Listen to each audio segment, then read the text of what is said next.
Hi film lovers, welcome to my channel. ఈరోజు మనం top 10 must watch Telugu movies చూడబోతున్నాం. ఈ సినిమాలు ఎప్పుడు చూస్తున్నాం మనలోని లోని ఫీలింగ్ దూరం చేస్తాయి, అలాగే మనం ఎలా బ్రతకాలో నేర్పిస్తాయి. అందులో టాప్ 10లో సూర్య సన్ ఆఫ్ కృష్ణ 2008లో వచ్చిన మూవీ. ఇది ఒక కల్ట్ క్లాసిక్ మూవీ. ఈ సినిమా గురించి ఎంత చెప్పినా తక్కువ, బికాజ్ మూవీలోని ఎమోషన్స్ అట్లా ఉంటాయి కాబట్టి. యాక్టింగ్ మాత్రం మామూలుగా ఉండదు. ఎటువంటి సూర్య గారు తీసిన one of the best movie ఇది. ఇందులో సూర్య గారి వాయిస్ వర్క్ మాత్రం మనం చాలా బాగా కనెక్ట్ అయిపోతాం. మీరు ఎప్పుడైనా గమనించారా, కొన్ని మూవీస్ హీరో లేక ఇంకా ఎవరైనా సరే బ్యాక్గ్రౌండ్లో వాయిస్ ఇస్తూ ఉంటే మర్చిపోలేకపోయాను, ఆ బాధ నుంచి బయటికి రాలేక. That is the cult classic Surya son of Krishna. And next one is స్నేహితుడు. ఈ మూవీని ఎన్నిసార్లు చూసినా ఫ్రెష్గా చూసిన ఫీలింగే వస్తుంది. బికాస్ దానిలో ఉన్న friendship, love and out of the way of మన ఈ సొసైటీ మనల్ని ఎట్లా మార్చేస్తుంది, మొత్తం అవన్నీ చాలా క్లియర్గా ఎక్స్ప్లెయిన్ చేస్తాం. ఇందులో ఉన్న ఇంకా బెస్ట్ ఏంటంటే ఆ ముగ్గురు ఫ్రెండ్స్ ఉన్న బాండింగ్, 3 మెంబర్స్ ఉంటుంది చూడండి, అది వేరే లెవెల్ ఉంటుంది. నెక్స్ట్ వన్ ఈస్ సాహసం శ్వాసల సాహిత్యం. ఒక మూవీ ఇంత రొమాంటిక్గా తీస్తారు, ఇంత కల్ట్ క్లాసిక్గా తీస్తారని చెప్పేసి నేను అసలు ఎక్స్పెక్ట్ చేయలేదు. ఎందుకంటే అంత హిలేరియస్గా ఉంటుంది మూవీ. ఈ మూవీని రీమేక్ చేశారు మన తెలుగులో. ఆల్సో ఇది తమిళంలో కూడా ఒరిజినల్ మూవీ. ఈ మూవీ చూస్తున్నంతసేపు ఆ చైతన్య ప్లేస్లో మనమే ఉన్నట్టు అనిపిస్తుంది. స్టోరీ ఏంటంటే చైతన్యంలో ప్రేమ పడతాడు.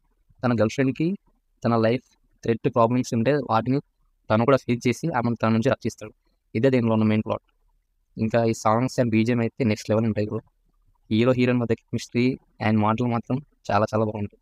ఎస్పెషల్లీ ఆ హీరో హీరోయిన్ ఐ కాంటాక్ట్ మాత్రం మస్తు ఉంటుంది. ఇంకా నెక్స్ట్ మూవీ వచ్చేసి డార్లింగ్. ప్రభాస్ కెరీర్లోనే one of the best movies darling. ఎందుకంటున్నా అంటే ఈ మూవీలో ఉండే ఎమోషన్స్ యాజ్ వెల్ యాజ్ అతని యాక్టింగ్ అప్పట్లో ఒక హిలేరియస్ ఇంపాక్ట్ని ఇచ్చింది తన కెరీర్. యాజ్ వెల్ యాజ్ ఈ మూవీ చూస్తున్నంతసేపు ప్రభాస్ ప్లేస్లో మనం ఉన్నట్టు, ఆల్సో వాళ్ళ ఫ్రెండ్స్ ప్లేస్లో చాలా కామెడీ ఫన్ జనరేట్ అవుతుంది. చూస్తున్నంతసేపు చాలా చాలా బాగుంటుంది. And next movies happy days. ఈ మూవీ చూడని వాళ్ళు ఉండరు. చూసినంతసేపు మన ఫ్రెండ్స్, మన కాలేజ్, మన ఫస్ట్ లవ్, గ్యాంగు, గొడవలు, కాలేజ్ బంకులు, మొత్తం ఇవన్నీ ఇలా కళ్ళ ముందు గుర్తుకొస్తాయి. శేఖర్ కమల గారిలో తీసిన one of the best scene ఇందులో ఏంటంటే, శంకర్ సంగీతం మోసం చేసిందని తెలిసి రియలైజ్ అయ్యి తన ఫ్రెండ్స్ దగ్గరికి ఏడ్చుకుంటూ వస్తాడు. That is one of the best scene in that movie. Next movie Awara. Awara is a one of the romantic action film. ఎందుకు అన్నానంటే ఇట్లా, ఈ స్టోరీ మొత్తం కార్ జర్నీలోనే ఉంటుంది. సో అది చాలా చాలా ఇంట్రెస్టింగ్ ఉంటుంది. ఇంత న్యాచురల్గా కార్తీక్ గారు యాక్ట్ చేస్తారని నేను అసలు అనుకోలేదు.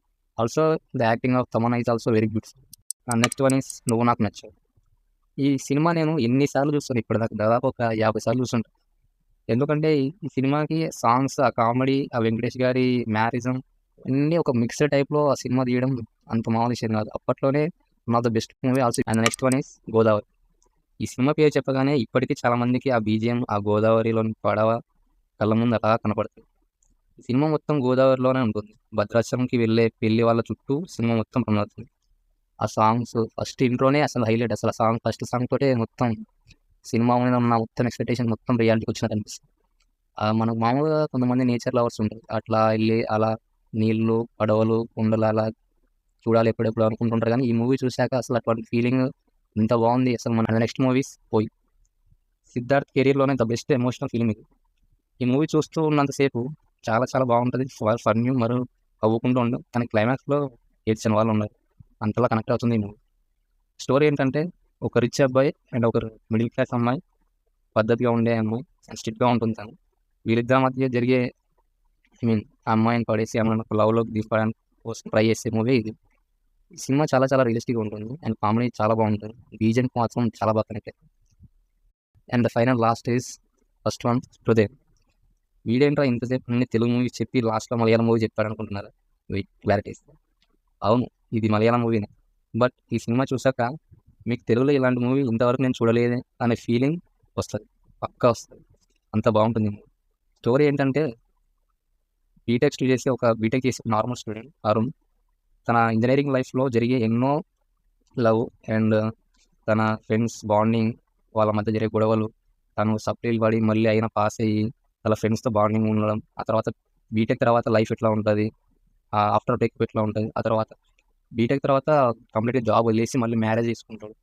అంటే మధ్యలో కెరీర్ మొత్తం వదిలేసి తనకంటూ ఒక కెరీర్ లేదని ఒక ఆలోచన పడి తర్వాత ఒక కెరీర్ని పాత్రని చూజ్ చేసుకొని అప్పుడు మ్యారేజ్ చేసుకుంటాడు. ఇంకా తర్వాత ఈ సినిమాలో సాంగ్స్ ఉంటాయి భయ్య, అవన్నీ సినిమాల స్టోరీతో రన్ అవుతూ ఉంటాయి. మనం అసలు ఇన్ని సాంగ్స్ ఉన్నాయని కూడా మనం లెక్క పెట్టలేం. చాలా సాంగ్స్ ఉంటాయి. కానీ అవి స్టోరీతో రన్ అవుతున్నప్పుడు మనకు తెలియదు అంతే. ఈ సినిమా 3 అవర్స్ ఉంటది. కానీ చాలా తొందరగా అయిపోయినట్టు అనిపిస్తుంది. ఇదే one of the best speciality of this హృదయం మూవీ. నాకు ఇప్పటిదాకా చూసిన సినిమాల్లో తెలుగు, హిందీ, మలయాళం ఏ సినిమా చూసినా one of the best and number 1 rating ఇచ్చే మూవీ అంటే హృదయం. ఇప్పటిదాకా ఇటువంటి స్టోరీ, సాంగ్స్, బీజీఎం, వాళ్ళ యాక్టింగ్ నేను ఇప్పటిదాకా చూడలేదు. సో నేను మిమ్మల్ని మరీ చూడమని చెప్పేది లాస్ట్‌లో ఉన్న ఫస్ట్, దట్ ఈస్ హృదయం movie. Thank you so much.